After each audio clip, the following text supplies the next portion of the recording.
Let me ask you a question.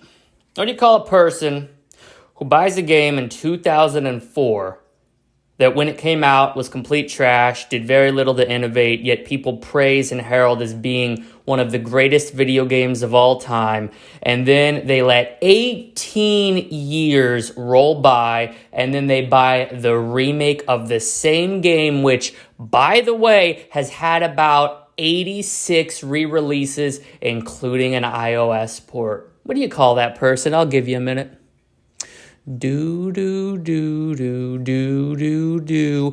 The fucking problem is what you call them. And if you are excited, hyped, if you've pre-ordered or plan to put down any amount of money, I don't care if you pre-order $70 ready to go, or if you're thinking of putting a penny towards this garbage heap known as Resident Evil 4, you are the problem. If you are thinking about giving Capcom a cent, a mother-loving cent for this trash, you are the problem. And let me explain why.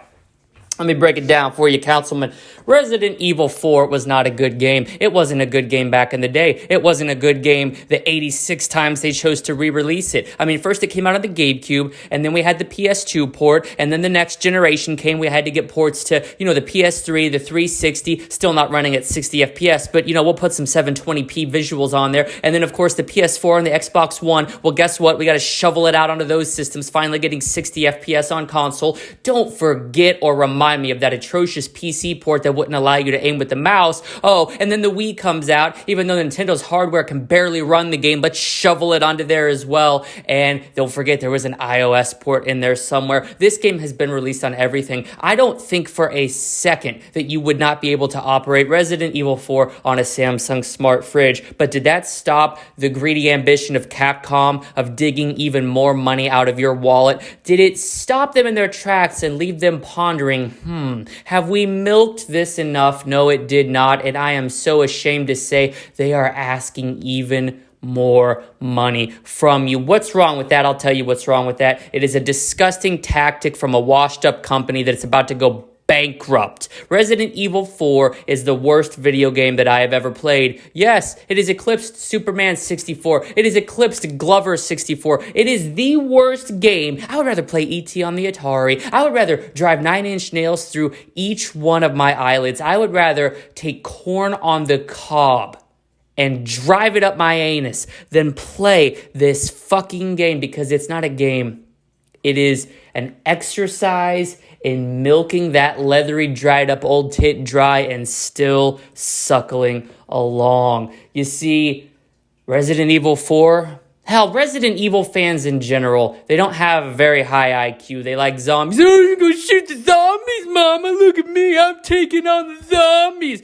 Your typical fanfare meant to please and draw in the crowd of 12 and 13-year-old boys who think that violence is cool, they don't like to think too much about their entertainment, and they grow up and work construction. That's what really this boils down to. Let me tell you something, all right? Come here a minute. Let me tell you something. Resident Evil is a franchise that has consistently gone downhill with every entry. You know it's true. Search your heart, search your feelings. You know that's an absolute fact. No ands, ifs, or buts about it. With a very few peaks. The best Resident Evil game that's ever come out, period, point blank, and I've played them all because I've been down with Resident Evil since day one. I keep giving this regurgitated franchise chance after chance after chance, despite the fact that they have not earned it. And by the way, I buy the games used and then sell them again because the Resident Evil idiots will continue to pay top dollar for inadequate experiences. The best Resident Evil game was Resident Evil 6. Not because it was scary, not because it was a modern masterpiece, because it finally broke the mold. Everybody likes to point the finger at Resident Evil 7. Oh, this game is so good, it changed the perspective. It's like a totally different game. Resident Evil 6 had 4 different games built in. As Chris, you got a really tactical third-person shooter experience. As Leon, you got the typical survival horror. Resident Evil 6 is absolute perfection. It is the best game that was ever released in the Resident Evil franchise. Resident Evil 7, garbage. Resident Evil 2, garbage. Resident Evil 4 has been garbage every time they've released the game. And you idiots are still lining up to hand them money. I want to run through this with you. You see, game prices haven't changed that much. Back in the day on the PS2 or GameCube, this game run you $50. And then That wasn't the end. That was just the beginning. Now, do you think Capcom, being the greedy overlords that they are, would ever introduce a trade-in or buyback program? Do you think they'd possibly give you a discount on the new, upgraded versions if you could prove ownership of the original? No, they hung you out to dry and treated you like a dollar sign, and you willingly accepted it because you don't know anything in your own life other than pain, self-inflicted pain at that, and handing over your hard-earned dollar to corporations who see you as nothing more than currency.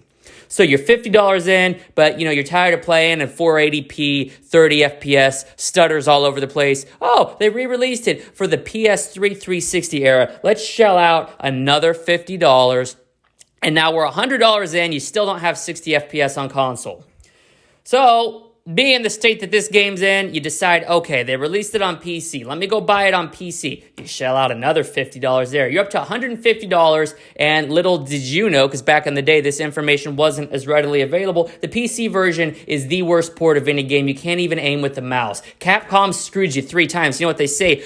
Fool me once, shame on you. Fool me twice, shame on me. Fool me 3 goddamn times, and I ought to start looking in the mirror, and I ought to go get psychologically evaluated. But you didn't stop there. PS4, Xbox One era. Oh my God, chef's kiss. 60 FPS, 1080 on the consoles. It's amazing. It's just another $50. So now we're $200 in to get 60 FPS on Resident Evil 4 in a playable condition. But that's not enough anymore, is it, Resident Evil fanboys? No, you're scraping the bottom barrel. You need Resident Evil 4 to go. You need Resident Evil 4 portable. Now, the first option available to you is a shoddy iOS port for $20 that Capcom shit out onto the App Store about 10 years ago. Barely playable. Graphics look like something even worse than a PlayStation 1, but you bought it anyway. So now you're $220 in because you have to have your Resident Evil 4 to go, and that's not even the end of it. Then Nintendo decides to release the Nintendo Switch, that abortion of a console, and now you're like, where I can see every pixel on the iOS version, and it looks to be running something like 15 FPS, 240p, I could at least have it in 720p. You know what? Time to shell out another $50. Now you're $270 in to Resident Evil 4. You're $270 into this game, and you're about to drop 70 on the remake. What the hell is wrong with you?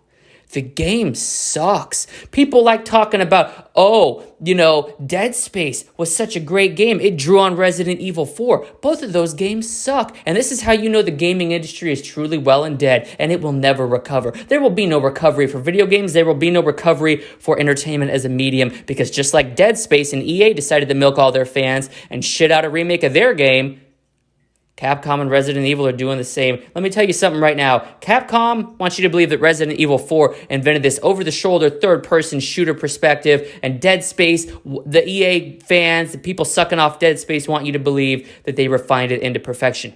They're both liars. They're both wrong. Go look it up right now. Check me on my facts. I promise you're going to get schooled. There was a game that came out in 2005 called Cold Fear, and it originated the over-the-shoulder third-person perspective that is still so widely adopted today. It was the game that innovated. It was the game that deserves the praise, yet most of you listening don't even know what the hell that game is. You're scratching your head like you're scratching your nuts. What the hell is Dead Metal talking about? Cold Fear? I've never heard of that. You haven't heard of it because it was made by a small company. You haven't heard of it because they didn't pay off reviewers to give it perfect scores. You haven't heard of it because it was buried. Because Capcom and EA have money. They have your money. Instead of spending $70 on an inferior experience of a game that was trash when it came out almost 20 years ago, take $5. Go get Cold Fear off Steam and play what is, without a doubt, the greatest third-person shooter to ever exist, and is ashamedly the game that 2 major developers ripped off in pursuit of the almighty dollar. If you've paid for either one of these remakes, you're complete trash. You are ruining this industry, and I will not allow it to continue.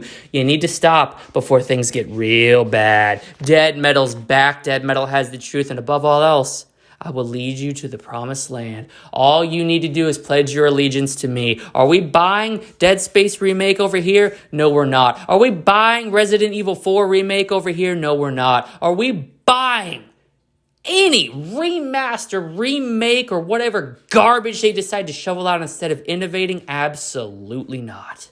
That is why I have purchased, will continue to play, and will forever be promoting Forspoken, the greatest game to release this decade.